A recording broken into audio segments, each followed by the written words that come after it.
Welcome into the show. Welcome into Scoops with Danny Mac here on Fox 2. I'm Dan McLaughlin.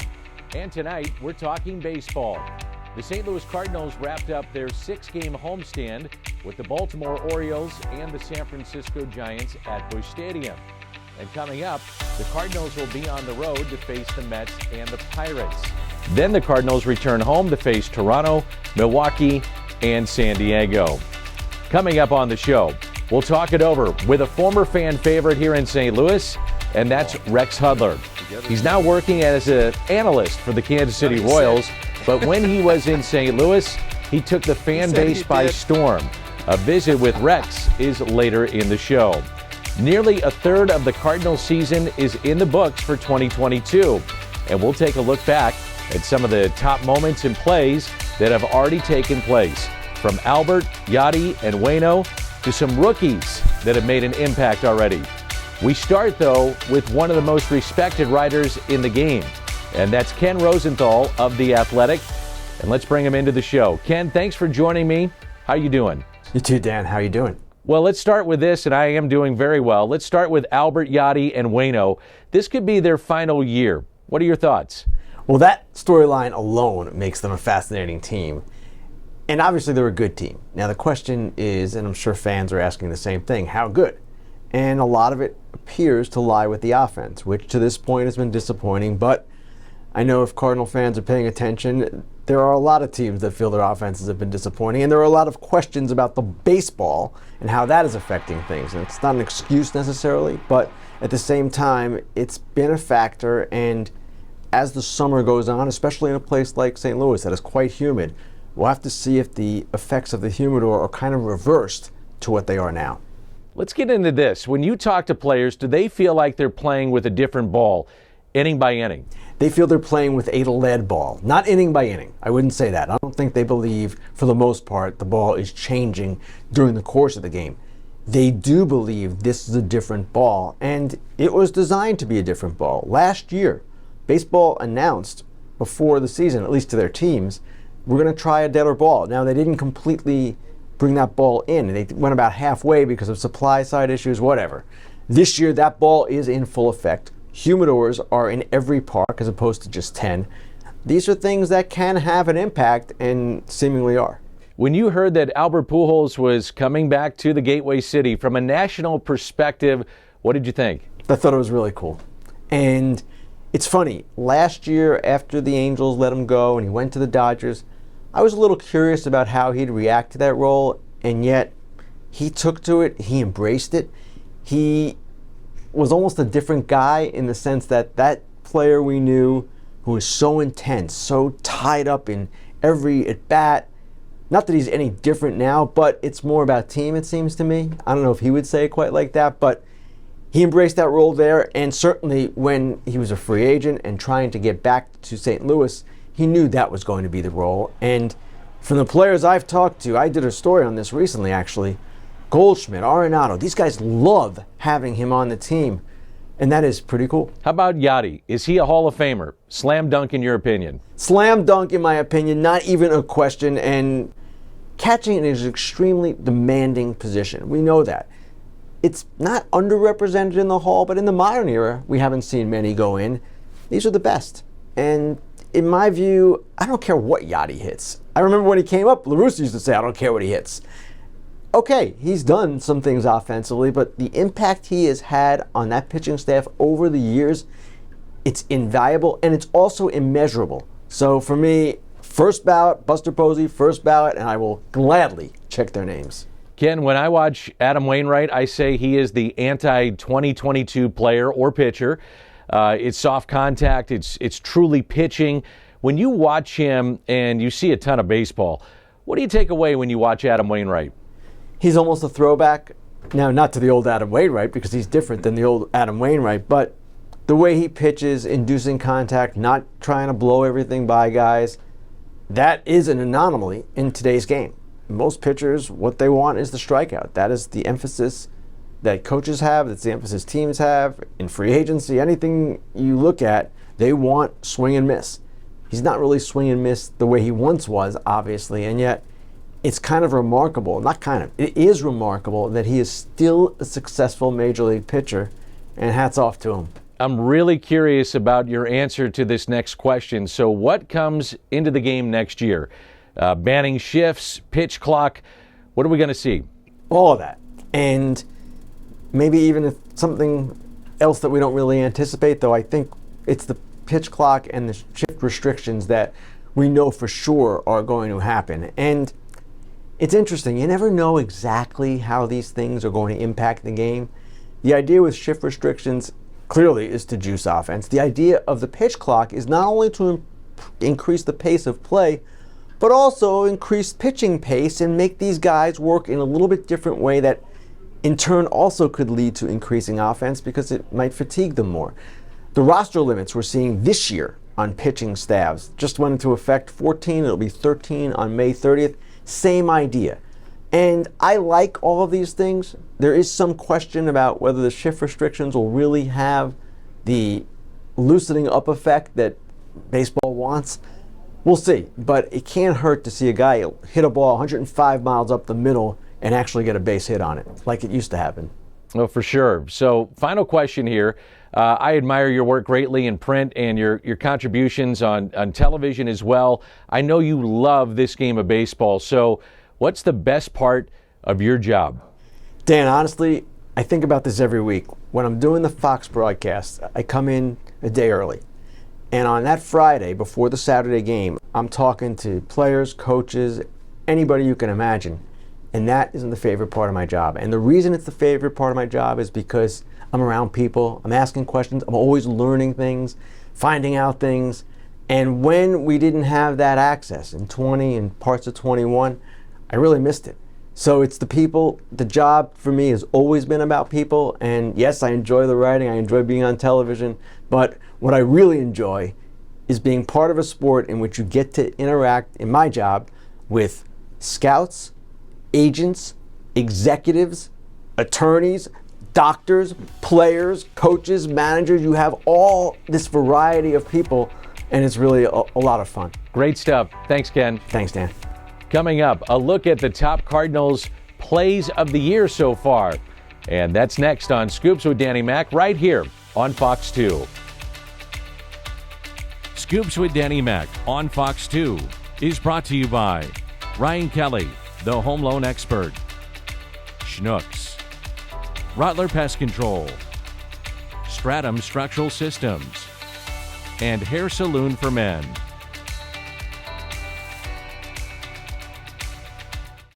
Welcome back to Scoops with Danny Mac on Fox 2. A reminder, there's daily content on the website, scoopswithdannymac.com. Podcasts, features, articles. If you've missed Bernie Miklasz and his writing, you can see it all daily on scoopswithdannymac.com. Welcome back to the show on Fox 2. I'm Dan McLaughlin. The season is about a third of the way through thus far, and a lot of attention, rightfully so, has been on Albert Pujols, Yadier Molina, and Adam Wainwright. However, it's not just that trio that has made some noise so far. Here's a look at the Cardinals' top plays of the year. Welcome back to Busch Stadium, and welcome back to opening day. Please welcome today's starting pitcher, Adam Wainwright. Welcome back to St. Louis in a Cardinals uniform where he belongs, Albert Pujols. Ladies and gentlemen, one of the greatest defensive catchers of all time, Yadier Molina. What a special afternoon this will be. It is opening day at Busch Stadium in St. Louis. Batting fifth, number 5, designated hitter, Albert Pujols. We start Newman, the runner swing and a miss, and the first of many. He got him at second base, caught stealing. Yachty back, and nothing's changed. O'Neal, out to left, gone! Opening day, Bob Arenado at the wall, gone! Nolan goes deep. In the air, out to deep left, it is gone! Welcome back, Albert. It's like you never left. Number 680.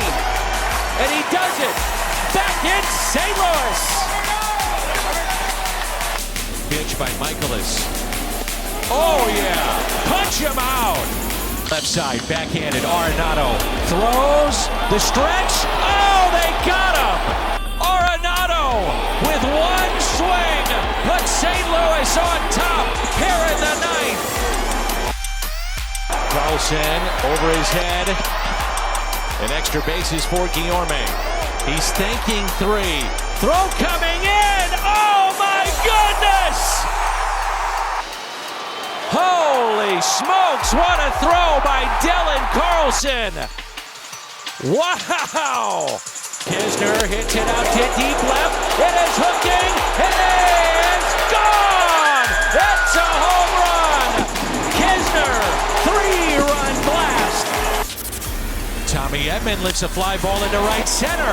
And that ball is down. Pujols being waved in all the way from first.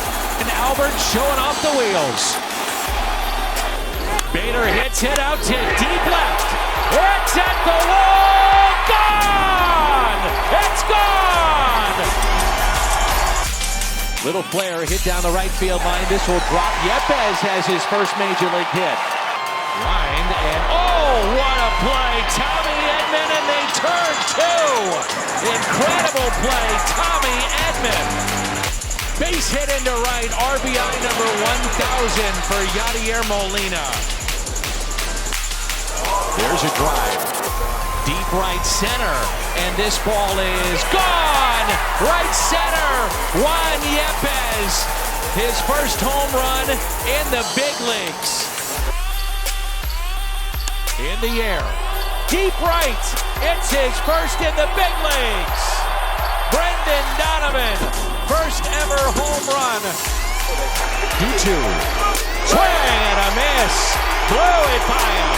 Helsley dominant late. Some great moments already this year and many, many more to come. The second half, by the way, should be one that we will never forget because of the history of the Big Three and what they may provide. Up next, it's a visit with former Cardinal Rex Hudler right here on Fox 2. Scoops with Danny Mac on Fox 2 is brought to you by Lordo's Diamonds, On the Run, STLTaxLawyer.com, Triad Bank, and Lou Fuse.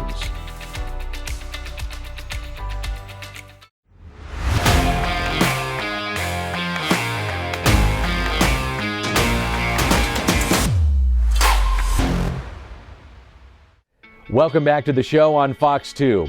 Now, one aspect of the Cardinals organization that really stands out is how well they treat their former players. Once a Cardinal, always a Cardinal. The alumni. A player that was on some less than stellar teams in the 90s was Rex Hudler. And he took the city by storm with his always hustling play, his tenacity, and the way that he would sacrifice his body to try and win baseball games. That really endeared him to the Cardinals fan base. Now, he's working as an analyst for the Kansas City Royals, and I thought it'd be very much fun to, well, it's going to be really exciting because I know he's always exciting to catch up with Rex Hudler. Hey, Rex, welcome into the show. Great to see you. What comes to mind when you think about playing for the St. Louis Cardinals? I just got goosebumps. Could you see him? Oh, my gosh. I still got him. It was a beautiful trade for me. Whitey Herzog traded for me. I was in Montreal. And all my teammates from Montreal came to my room that night before I left the next morning, and they threw a party. They go, Hud, how'd you do it? How'd you go? How'd you go to the Cardinals? And I went, wow, I don't know, but I'll see you guys later. And sure enough, I went down to say, the Cardinals in 90 were picked to finish first place. And so it was early in the season in April. I mean, that was an early trade for Whitey. And so I called my wife. I remember I was real calm when Dave Dombrowski, the general manager, told me the news, and Buck Rogers. And I remember flying to the elevator, got on the phone to my wife Jennifer. I don't think we had cell phones then. We may not have, but anyway, I called her, honey, guess what? We're going to the World Series. And she goes, what? What's going on? I go, we just got traded to the Cardinals. And she was so pumped. And I remember, and then we went to the Cardinals, and Whitey quit two months later, and we finished in dead last.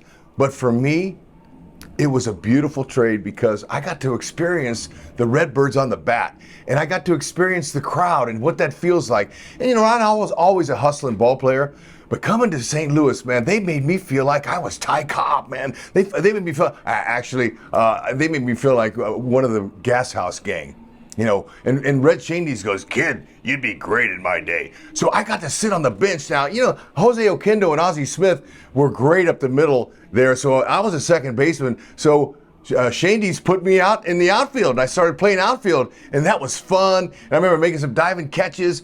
You know, just experiencing the pure joy. I couldn't wait to get to the ballpark. But, you know, they made me feel like I was a star. It was really exciting. Jennifer and I we bought our first home. We had just gotten married, and it was a perfect stop. 3 great seasons, and I talked them into selling my contract to the Japanese, and I said goodbye. But I had no idea I was going to get into broadcasting, get a chance to come back. They made a bobblehead for me. I mean, obviously they must have been desperate for fans, but thankfully there were people that showed up that day. Busch Stadium, Augie Busch was there. You know, Shane Dees.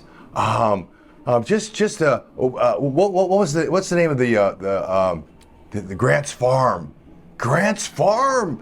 We would go out there and have parties, and I couldn't believe the multitude of Cardinal fans. They were everywhere. You know, it was a tremendous stop in my career that we'll never forget, Dan. That's a long answer to your question. Well, Rex, the fans really appreciated how you played the game. They loved it, didn't they? Yeah, I mean, I was doing the same thing. I wasn't very good. I mean, like I said, I couldn't hit a gap very often. I was more of a defensive player, but in the National League, it was perfect. And I remember Shane Dees took over when Whitey left. Shane Dees took over. Hey, guys, look, just show up on time. The Rat, he's had enough. He left. Show up on time, give me 100%. And we were like, wow, this is cool. I'm not going to be here for long. They'll get somebody. But it's just great to be able to play for Whitey and then Shane Dees for 2 weeks until they got the great Joe Torre. Hall of Famer Joe Torre. Herzog, Shane Dees, and Joe Torre during my 3 years there was amazing. My managers are like my daddy. I treated them with ultimate respect.